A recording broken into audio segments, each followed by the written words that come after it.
편리한 시대를 살아가고 있지만 우리에게 편리한 만큼 불편한 게 있어요. 잊혀질 권리가 없다는 사실입니다. 한번 온라인 영상으로 혹은 목소리로 우리가 무엇인가 내 삶의 일부를 노출시켰을 때 지우고 싶은데 지워지지 않습니다. 이미 내 손을 떠난 모든 것들은 어디엔가 다 저장되어 있고 복사되어 있고 온 세상을 내 의지와 상관없이 돌아다니기 때문입니다. 게다가 정확하게는 제가 모르겠지만 들은 소리로는 우리나라 어디를 가도 15분 이상 CCTV를 벗어날 수가 없다고 그렇게 얘기를 해요. 우리는 의식하지 못하면서 살지만 어디든 자동차 블랙박스, 또 건물 주위의 CCTV, 또 보안장치 이런 것들을 통해서 우리의 모든 행동이 영상으로 다 보관이 된다는 사실입니다. 그래서 불편하고 두려운 거죠. 내가 꼭 죄를 지어서가 아니라 누군가 나를 감시하고 있다. 또 언젠가는 내 의도와 상관없이 불리한 증거로 사용되고 있다. 이걸 생각하면 길 걷는 것도 참 조심됩니다. 그러면서 또 한편으로는 이렇게 사람도 오래전의 영상도 찾아낼 수 있고 내가 의식하지 못한 모든 행동도 전부 실시간으로 영상 보존 처리되는데 마지막 날 하나님 앞에 설 때 우리의 모든 삶이 그대로 다 드러날 것, 이것에 대해서 우리가 평생을 성경 말씀을 통해 들어왔는데 과연 얼마나 실감하고 얼마나 조심하고 믿으며 살아왔을까, 이 생각을 해보는 거예요. 이렇게 IT 산업이 발전하기 전에 하나님이 과연 이 세상에 존재하는 모든 인간들의 전 삶을 어떻게 기록하고 어떻게 보여줄 수 있을까, 이런 생각을 막연히 할 수도 있었습니다. 제가 저희 교회 부임하고 지나간 동안 글을 쓰고 설교한 원고들을 옛날에는 플로피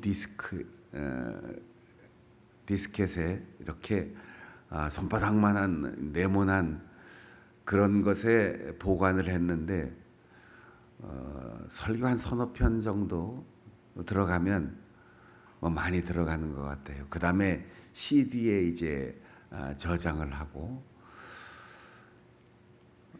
제가 원고를 쓴 한 20년 정도의 원고를 그 플로피 디스켓으로 한 보따리 보관하고 있었습니다. 그걸 어느 날 마음 먹고 며칠 동안 전부 손가락만한 USB로 옮겼는데 아직도 반이나 남았다는 거예요. 새끼손가락보다 더 작은 조그만 USB에 20년 동안 썼던 모든 것들이 다 들어가고도 절반이 남았는데, 이제 그 후로 벌써 세월이 한 15년 정도 지났으니까 지금은 더 작은 것에 더 많은 것이 들어가니 앞으로 제가 세상을 떠난 후에는 제 평생의 모든 것이 그보다 더 작은 것에 다 들어가고도 남겠지요. 우리는 이렇게 정보화 사회를 살면서 이 시대의 편리함과 또 그에 따른 불편함을 동시에 감수하며 살고 있습니다. 앞으로도 또 이 대세는 바꿀 수가 없을 거예요. 제발 지워줘. 그래도 지워지지 않아요. 잊혀졌으면 그렇게 생각해도 사람들이 나를 잊어주지 않아요. 그래서 제가 주변 사람들에게 이제 사적으로 얘기할 때는 그런 얘기 합니다. 올리지 마라. 올리는 거 너무 좋아하지 마라. 지금은 재미있어서 많이 올리지만 나중엔 그것이 하나하나 부끄러움과 후회가 될 수도 있으니까 꼭 나눠주고 꼭 사람들에게 필요한 정보가 아니라면 너무 일상생활의 모든 것을 다 올리지 마라. 목사님들의 취미도 참 다양해요. 저는 1년에 한두 번 페이스북이나 혹은 다른 SNS에 다른 사람들과 공유했으면 좋겠다 그런 이야기들을 쓰는데 어떨 때는 올렸다가 바로 지우기도 합니다. 근데 어떤 목사님은 지금 누구와 만났습니다. 오늘 누구와 점심 먹었습니다. 오늘 우리 교인 집에 누가 개업을 해서 거기 가서 개업 예배를 드렸습니다. 하여튼 하루 종일 있었던 일들을 다 올리는 거예요. 그랬더니 그분의 아버지가 저에게 그런 얘기를 해요. 누가 신방 안 하는 목사가 있나? 사람 안 맞는 목사가 있나? 저 혼자 목회 다 하는 것처럼 매일 그렇게 올려서 자식이니까 야 그만 좀 해라 이렇게 하는데도 말을 안 들어. 이런 얘기를 들은 적이 있습니다. 여러분 어떤 취미 생활을 하십니까? 그리고 SNS에 자기의 근황을 올렸다가 혹시 후회되는 일 아니면 나는 전혀 의식하지 못했는데 불필요한 배경 화면 때문에 오해를 받거나 비난을 받아본 일은 없습니까? 오늘 우리가 읽은 다윗과 우리아의 아내 밧세바의 이 불륜의 이야기는 너무나도 잘 알려져 있습니다. 다윗은 충성스러운 신하 우리아를 전쟁의 선봉에 서게 하고 기획 살해하고 그의 아내 밧세바를 자신의 아내로 삼아 아들까지 낳게 하였습니다. 아무도 모르고 설사 소수의 측근만이 알아서 임금님이 그 정도쯤이야 할 수 있지요. 이 나라 안에 있는 모든 것이 다 임금의 소유인데 임금님이 못하실 일이 무엇이 있습니까 하고 은폐해 준다 할지라도 오늘 이 사무엘서를 기록한 분은 이렇게 얘기합니다. 아무도 몰랐다. 모두가 동의해서 은폐했다. 모두가 다 이해해 주었다가 아니에요. 하나님 보시기에 악하였더라. 우리는 언제나 남에게는 철저하면서도 자신에게는 관대합니다. 내가 여기에 있는데 내가 이 정도쯤이야. 이렇게 생각하고 아무도 모르겠지. 내 의도를 누가 눈치채겠어. 실제로 아무도 모른다 할지라도 내 속에 품은 생각 그것이 미움이든 원망이든 비난이든 혹은 남을 음해하는 생각이든 그것이 겉으로 드러나지 않았어도 하나님이 보시기에 어떠할까 이 생각을 잊지 말아야 하는 거예요. 사랑하는 여러분, CCTV의 전선을 따라서 나의 움직임이 다 저장이 됩니다.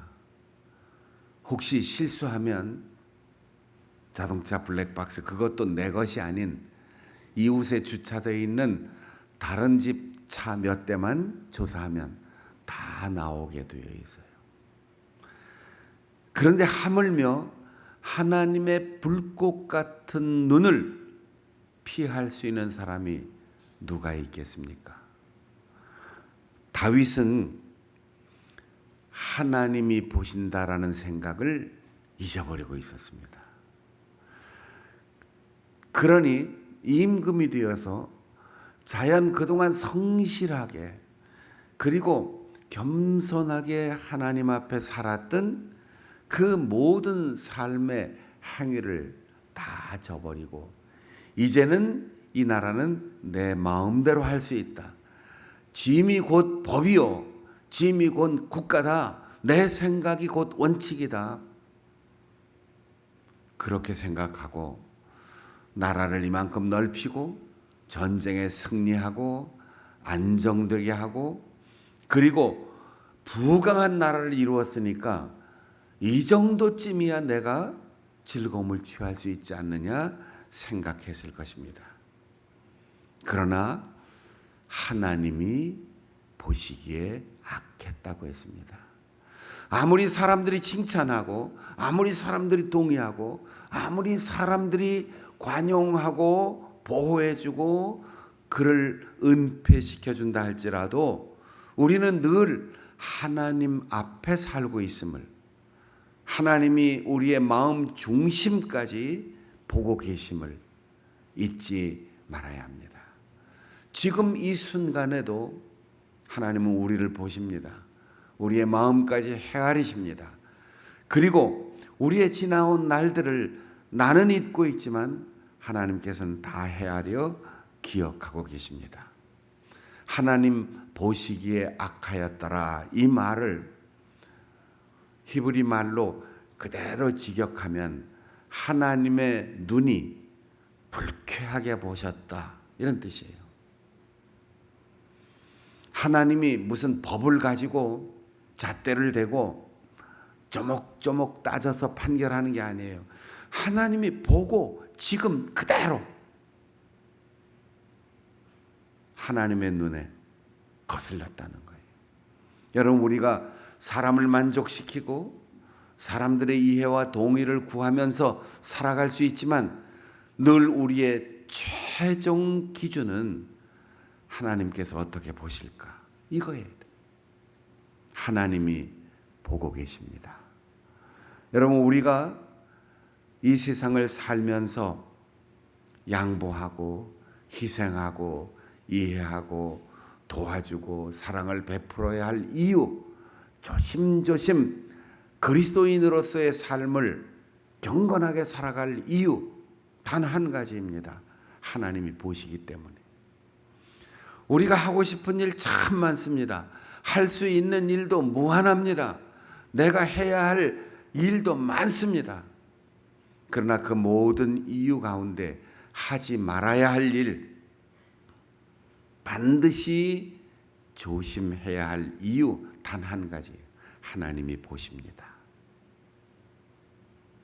우리 다 같이 따라해 보겠습니다. 하나님이 보십니다. 하나님이 보십니다. 권사님하고 나하고만 아는 거야. 집사님 혼자만 알고 있어. 절대 다른 데 얘기하면 안 돼. 그 얘기는 바로 중지시키세요. 그런 얘기를 하면 하지 마. 하나님이 보고 계시는데, 하나님이 아시는데, 하나님 앞에 할 수 있는 말만 하고 하나님께서 기뻐하실 얘기만 하자.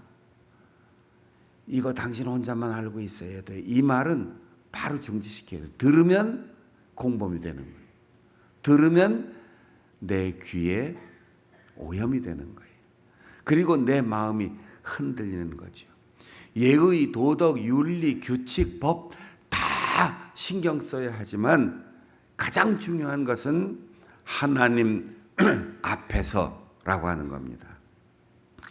다윗은 자기의 신하를 죽음으로 몰아넣고 아무도 몰라요. 은밀하게 자기의 마음에 드는 여자를 데리고 와서 아내를 삼고 아이까지 낳았어요. 이 정도쯤이야. 세상의 모든 임금들이 다 하는 일인데 내가 이 정도도 못해? 라고 얘기할 수 있지만 그는 벌써 간음죄를 졌고 도둑질하였고 살인했고 권력을 남용했고 하나님의 말씀을 부정하는 우상숭배의 죄를 범했던 거예요. 육신의 쾌락과 하나님의 눈을 의식하는 신앙과 바꿔버린 거죠. 그가 그렇게 죄를 짓고 하나님께서 보시기에 악한 일을 행하였을 때 하나님이 보내시는 사람이 있었습니다. 그래서 은혜예요. 나단이라고 하는 선지자가 그를 찾아왔습니다. 다윗과 솔로몬의 시대를 거쳐서 왕궁 안에 정주하는 왕궁의 임금의 책사요, 예언자요, 선지자인 나단이 다윗을 찾아왔어요. 그런데 그냥 찾아온 게 아닙니다. 괴로워서 부른 것도 아닙니다. 갈등이 있어서 도움을 요청한 것도 아닙니다. 하나님께서 아무도 모르는 이 얘기를 나단에게 들려주시고 가라 보내셨어요. 다윗이 성전을 건축하려고 할 때 하나님께서는 나단을 보내셔서 좋은 의도라도 중단하라. 나는 내 아들 솔로몬에게 성전을 짓게 하겠다. 나단이 찾아와서 하나님의 말씀을 전했을 때 다윗은 순종했습니다. 자기가 성전을 짓고 싶었어요. 자기가 다 준비했어요. 그런데도 나단 선지자가 와서 당신은 아닙니다. 우리아의 아내를 데리고 왔을 때 아무도 반대하지 않았는데 나단이 찾아왔습니다. 하나님이 그를 보내셨기 때문입니다. 여러분 입장을 바꿔놓고 생각해 봐요. 나단이 다윗 임금을 찾아가는 이 발걸음이 가벼웠겠습니까? 목이 달아날지도 몰라. 임금과 좋은 관계 깨질지도 몰라. 임금의 진노를 사서 이제는 왕궁에서 임금을 충고하고 하나님의 말씀을 전하는 직책에서 쫓겨나서 저 들판에서 야인으로 떠도는 신세가 될지도 몰라. 다양한 가능성을 놓고 그는 불안한 마음이 들었을 거예요. 그런데 하나님께서 그를 보내십니다. 그리고 직설적으로 하나님께 들은 말씀을 바로 얘기하지 않습니다. 주어를 싹 빼놓고 어느 마을에 부자가 살았습니다. 양과 소떼가 심히 많습니다. 또 그 동네에 아주 가난한 사람이 살고 있는데 그는 자기가 근근히 모아온 돈으로 겨우 이제 새끼 암양 한 마리 사서 지금 기르고 있습니다. 굳이 가난한 사람이 돈을 주고 샀다고 하는 이야기를 강조하는 것은 그 부자는 몇 대를 걸쳐서 세습했는지도 몰라요. 아니면 부정한 방법으로 남의 것을 탈취했는지도 몰라요. 그런데 이 부자에게 손님이 왔을 때 그 손님을 접대하기 위해서 가난하고 힘없는 사람의 그 새끼의 암양을 빼앗아다가 그것으로 요리를 해서 대접을 했습니다. 임금님이 사는 이 나라에, 임금님이 통치하는 이 나라에 이런 일이 벌어졌습니다. 다윗이 화를 펄컥 냈어요. 그 사람은 반드시 죽어야 될 사람이다. 여러분 성경 번역이니까 이렇게 점잖게 됐죠. 뭐라고 했을 것 같아요? 저런 죽일 놈 이렇게 얘기했을 거예요. 반드시 4배나 갚고 그 목숨을 내가 뺏을 거다. 그때 나단이 실명을 밝힙니다. 그 사건의 주인공 부자가 누군지를 얘기합니다. 저런 죽일 놈 이렇게 하니까 네 놈이 그 놈이다. 나단은 목숨을 걸고 자기 얘기를 하는 게 아니에요. 하나님의 말씀을 전하는 거예요. 하나님께서 다윗에게 네가 바로 그놈이다. 내가 너를 저 보잘것없는 목동에서부터 사울의 미움 때문에 죽을 위기를 겪을 때마다 보호하고 마침내 이 나라의 왕이 되게 하고 이 나라를 부강한 나라로 만들어서 내 양과 소떼가 헤아릴 수 없이 많은데 너의 충실한 부하의 아내를 내가 가로치느냐. 네가 다른 나라처럼 임금이 왕국의 최고의 권위이고 법이고 판단과 결정을 할 수 있는 권한을 가졌다고 너는 생각하느냐? 그렇다면 네가 조금 전에 이름을 밝히지 않았을 때 이미 네 입으로 판단하고 선고했다. 죽을 죄다. 죽어야 된다. 네 배나 갚아야 된다. 너는 죽는다. 죄를 합법적이라고 아부하거나 모른 척하는 무리에 둘러싸인 다윗에게 단 한 사람의 예언자, 그 예언자 앞에 다윗이 털썩 무릎을 꿇습니다. 내가 여호와 앞에 죄를 지었습니다. 여러분, 용서받으려면 죄를 인정해야 합니다. 은혜를 받으려면 하나님의 사랑을 누리고 있는 것을 고백해야 합니다. 축복을 누리려면 내 것이 아무것도 없음을 주님 앞에 인정해야 합니다. 죄를 인정하고 왕의 자리에서 내려와 스스로 죄인임을 고백하는 다윗은 하나님 앞에 용서를 받았어요. 그리고 하나님은 그에게 죄를 지적하고 정죄하셔서 불의한 아들의 목숨을 걷어가셨지만 그 다음 용서받은 밧세바와의 사이에서 솔로몬을 낳고 그 솔로몬을 통하여 성전을 건축하고 왕위를 계승하였습니다. 나단은 하나님께서 당신에게 말씀하십니다. 이렇게 얘기를 했어요. 자기의 얘기가 아닙니다. 자기의 법과 상식이 아닙니다. 하나님께서 말씀하시는 음성을 그대로 전달했습니다. 7절에 보면 나단이 다윗에게 이르기를 하나님이 이같이 말씀하신다. 여러분, 오늘날 우리가 성경을 읽고 설교를 듣는 것은 바로 나단을 통하여 하나님의 말씀을 듣는 것입니다. 설교자의 인격이나 설교자의 지식이나 설교자의 생각을 듣는 것이 아니라 설교자를 통하여 하나님께서 오늘 우리에게 하시는 말씀을 듣는 것입니다. 그래서 나단은 이스라엘의 하나님 여호와께서 이같이 말씀하신다라고 선포하고 있는 거예요.